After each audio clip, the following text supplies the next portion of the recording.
bunch of fluttering going on. Anyway, this is where I ended up last night after leaving what seemed like a parking lot and a drug doing place.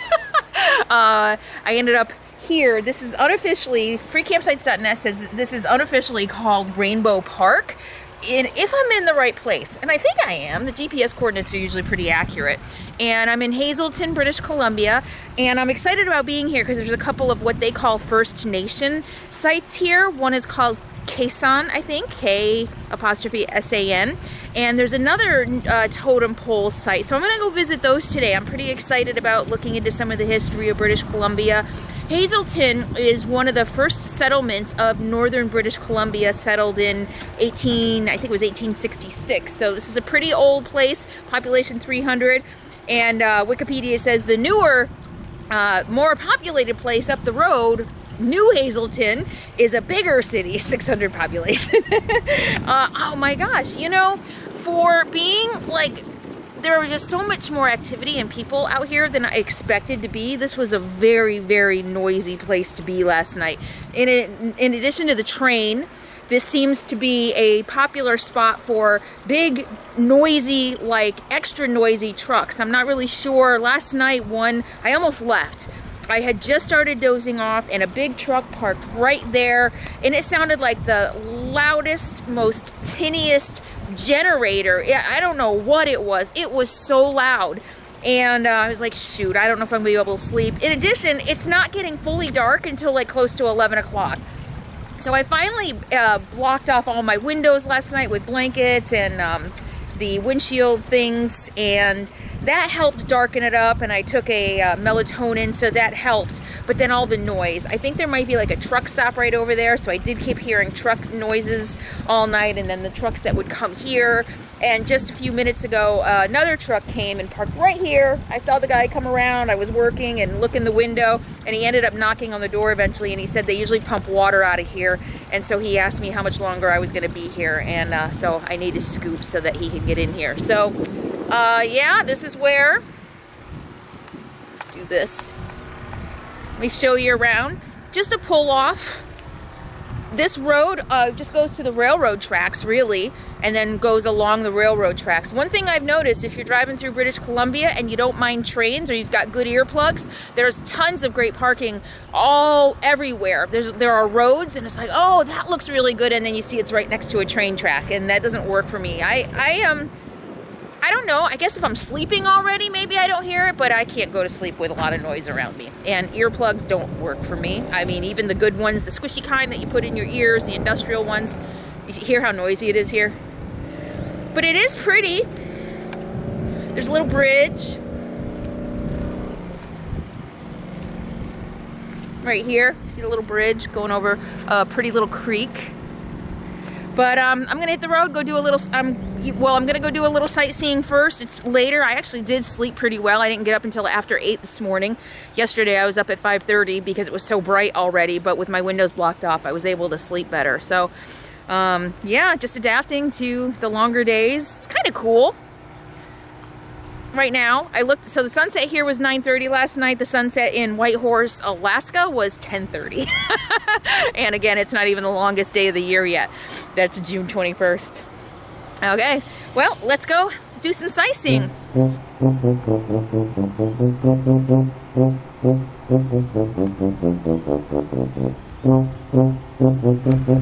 do you think, bud? You want to go?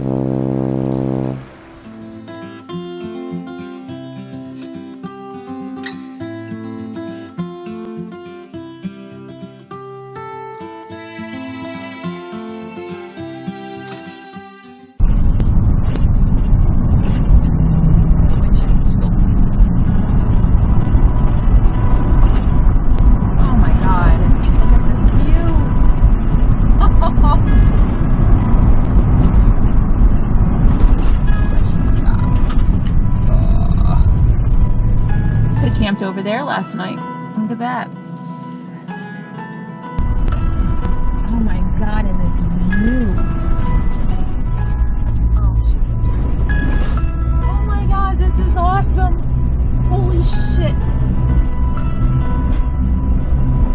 Okay, people who are afraid of bridges, you do not want to cross this bridge. Wow.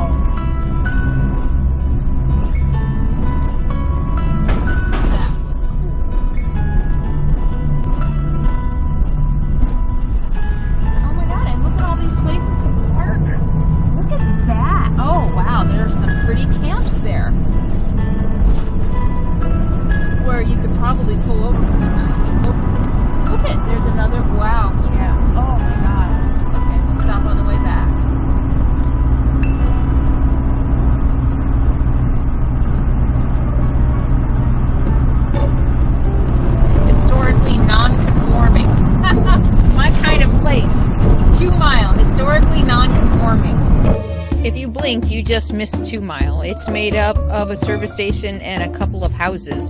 And it's called historically non-conforming because it's where the prostitutes lived who used to serve Hazelton during the heyday.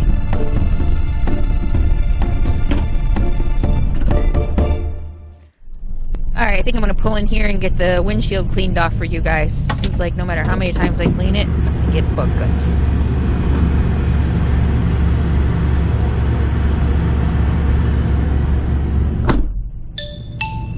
Head southwest on Willow Drive.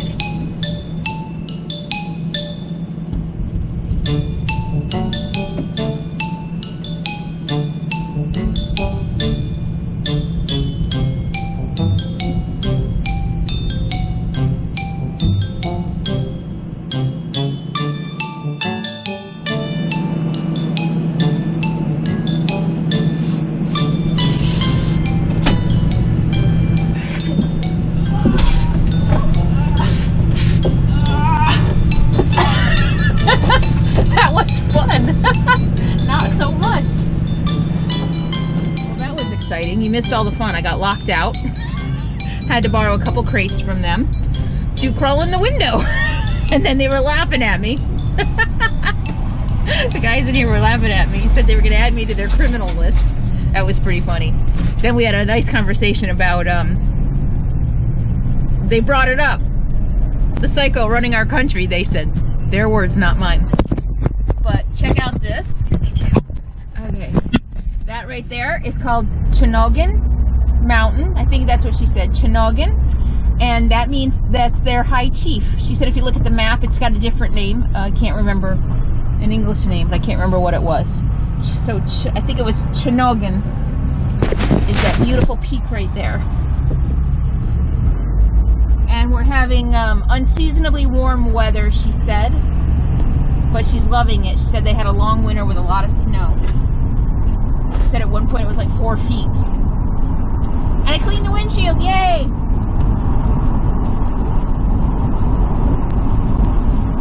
Yeah, they seemed a little nervous. They actually said it's unnerving for them that our president is walking around talking about how easy it is to push the button. Again, their words, not mine. Fascinating. That was the first thing they said to me when I told them I was American.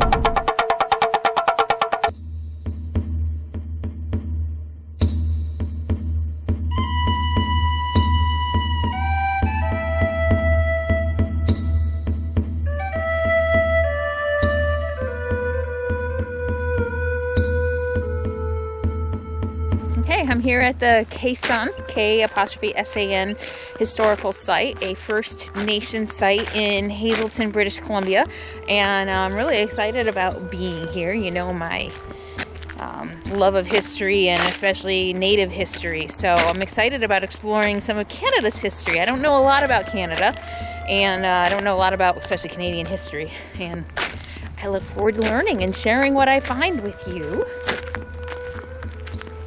Beautiful day, probably like 70 degrees so far, and I think it's like 9 or 10 o'clock in the morning. All right, these are cool. I love totem poles. Maybe that's what I should get tattooed on my arm. Would that be weird? I mean, I do have Native in me, but totem poles tell a story, right? Totem poles carvings can symbolize or commemorate ancestors, cultural beliefs that recount legends, clan lineages, or notable events, or even a historic narrative. They can also serve as architectural features, welcome signs, vessels for remains of the dead, or as a means to publicly ridicule someone. It's kind of funny.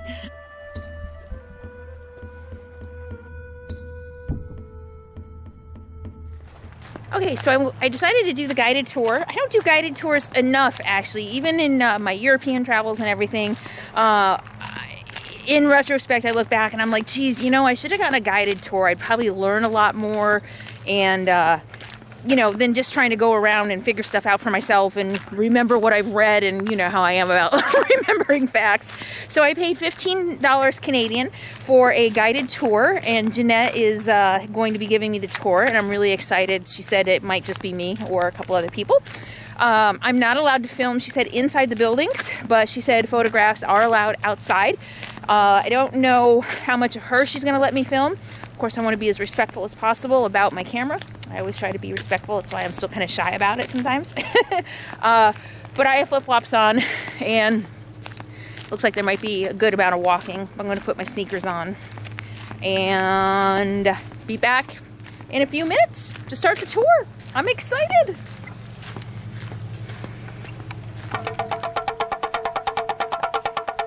Well, my tour with Jeanette, who is a member of the Gitsan people, who are the tribe that inhabited this area. This is the Quesan village. It's their village, but it's the Gitsan people. And Jeanette showed me around, and I wasn't allowed to take any video or shoot any pictures, and she asked to not be on camera. So I'm going to try to remember some of the highlights of the tour to share with you, because I think it's really magical to hear about and learn about First Nation history and what the early people of this beautiful planet, how they lived. And I do believe it's a shame that we've lost their culture, that we've lost their practices. There are about 5,000 Gitsan people still remaining in this area, and she said they do still practice some of the traditions that she showed me today. And behind me is a replica of a village that stood not too far from here. She said far hundreds of years. She said from the beginning of time, basically, until European settlers came in, this is how they lived. They lived in structures just like the ones you see behind me, and I can't take a camera inside, but these are houses, which she said up to a couple hundred people would live in by clan. There was the Wolf clan, the Eagle clan, very similar to the Tennessee region that I showed you in Tennessee. They all have the different clans, the Fireweed clan and the Turtle clan. So there were several clans or families, and each family lived in one of these dwellings. And she said the original ones were 2 or 3 times bigger than the ones you see behind me. They were actually made out of wood, just like you see here. This is a replica of what they lived in. And they had sleeping platforms. They had these beautiful ornate boxes that they used for partitions instead of actually having walls and rooms. The second one there is the feasting hall. And in the winter time, they would all meet there, and they would have huge feasts with these huge bowls made out of wood, and they were ornamental. And they would put, bear and beaver and salmon in them, and they would all have a feast, and then they would do their governing. So they would meet and try to, as a community, the chief wasn't the one to make the final decision. They would discuss things as a community and try to come to an agreement. She said, and they would stay until something happened, and sometimes she said that would be 3, 4, 5 o'clock in the morning. And she showed me this, the traditional door of the feast house. And the reason it was built so narrow was so that enemies guard their armor would not be able to fit through. And so they would try to go in, they'd try to raid the house of their food or their people, and they would have a hard time getting through this narrow opening with all their armor on. So it would give the people inside time to hide and escape through underground tunnels. Yes, they actually built underground tunnels underneath the structure, and the platforms that were their beds had tunnels and roots so that they could just climb under there and they would have time to get away. So that's why these doors, you see that? That's why the doors are so narrow. That's pretty interesting, huh?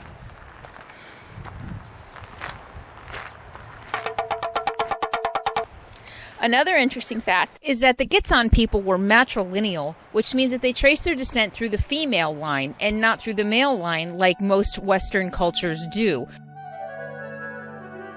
The matrilineality correlated to a societal system in which every person is identified with their matriline, their mother's lineage, and can involve the inheritance of property and titles. So the matriline is a line of descent from a female ancestor to a descendant of either sex in which the individuals in all intervening generations are mothers. In other words, a mother line. That's pretty cool. Chief could be either a man or a woman, which is kind of rare. I don't know if it's rare in native cultures and all native cultures, but it was one of the first things she mentioned about this. So I'm assuming that it is not common for women, even in native cultures, to be able to lead or to be chiefs.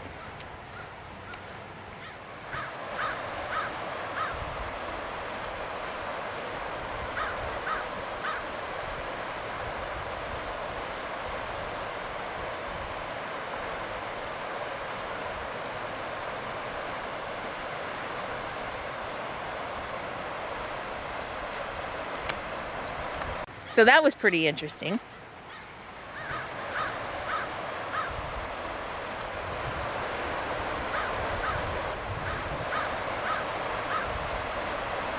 So I got to see a lot of the traditional craft of the San people and the dresses, you know, the masks that they used, and got to learn all kinds of cool stuff. I'm never going to be able to remember it all. I got to see wolf furs while I was in there. Ermine, I think it was called.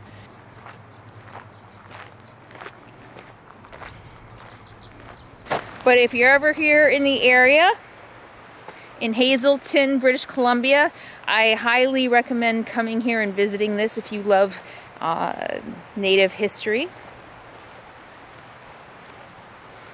and learning about some of the history of this area. It's beautiful. It's a beautiful day. These are the 3 houses that I visited.